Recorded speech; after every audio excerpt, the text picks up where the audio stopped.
Petrol pump का भूत और बेईमानी का बोझ। यह कहानी है रवि की, जो एक छोटे से शहर के पेट्रोल पंप पर काम करता था। रवि की तनख्वाह कम थी, लेकिन उसके सपने बहुत बड़े थे। बड़े घर का सपना, महंगी गाड़ी का सपना और खूब सारे पैसों का सपना। इन सपनों को पूरा करने के लिए उसने एक गलत रास्ता चुन लिया। रवि पेट्रोल बेचते समय थोड़ी थोड़ी चोरी करने लगा। मीटर में हेराफेरी करता, ग्राहकों को कम पेट्रोल देता और बचा हुआ पेट्रोल चुपचाप बेच देता।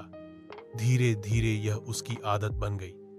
महीने दर महीने रवि के बैंक अकाउंट में पैसे बढ़ते गए। उसने उन पैसों से एक जमीन का टुकड़ा खरीद लिया, फिर एक छोटी सी दुकान भी ले ली और एक शानदार घर बनाने का सपना देखने लगा। उसे लगता था कि वह बहुत चालाक है, कोई उसे पकड़ नहीं पाएगा। वह अपने दोस्तों और परिवार से छुपाता था कि उसके पास इतने पैसे कहां से आ रहे हैं। रवि की चोरी का पैसा बढ़ता रहा, लेकिन उसके अंदर का सुकून कम होता जा रहा था। उसे हमेशा पकड़े जाने का डर लगा रहता था। रात को नींद नहीं आती थी और दिन में भी वह हमेशा सहमा रहता था। उसका मन शांत नहीं था, क्योंकि वह जानता था कि जो कुछ भी उसके पास है वह बेईमानी से कमाया गया है।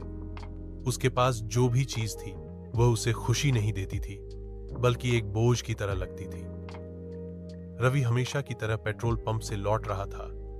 उसने दिन भर की चोरी का पैसा अपनी जेब में रखा हुआ था। रास्ते में एक तेज रफ्तार ट्रक ने उसे टक्कर मार दी। हादसा इतना भयानक था कि मौके पर ही रवि की मौत हो गई। जब रवि के परिवार को उसकी मौत की खबर मिली तो वे सदमे में आ गए। उन्हें रवि के बैंक अकाउंट और उसकी प्रॉपर्टी के बारे में पता चला।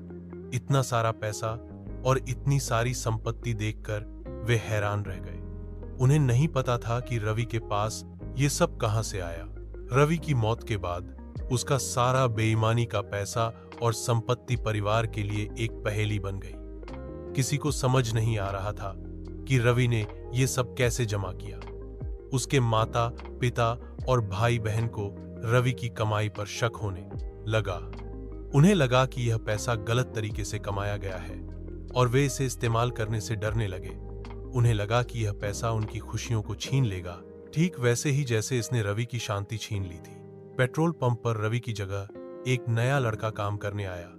लोग फुसफुसाते थे कि रात में पेट्रोल पंप पर रवि की आत्मा भटकती है और वह अपने बेईमानी के पैसों को ढूंढती है।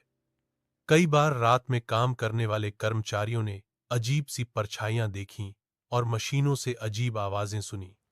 यह सब सुनकर लोगों को यकीन हो गया रवि की आत्मा को शांति नहीं मिली है, क्योंकि उसने गलत तरीके से पैसे कमाए थे। रवि ने सोचा था कि पैसा उसे खुशी देगा, लेकिन उस पैसे ने उसे केवल डर, अशांति और अंततः मौत दी। और उसकी मौत के बाद वह पैसा उसके परिवार के लिए भी खुशियां नहीं ला सका, बल्कि एक बोझ और रहस्य बन गया। इस कहानी से हमें यह सीख मिलती है कि बेईमानी से कमाया गया पैसा कभी काम नहीं आता। ईमानदारी की कमाई भले ही कम हो, पर उसमें सुकून और बरकत होती है। क्या आप इस कहानी में कोई और मोड़ या बदलाव चाहते हैं?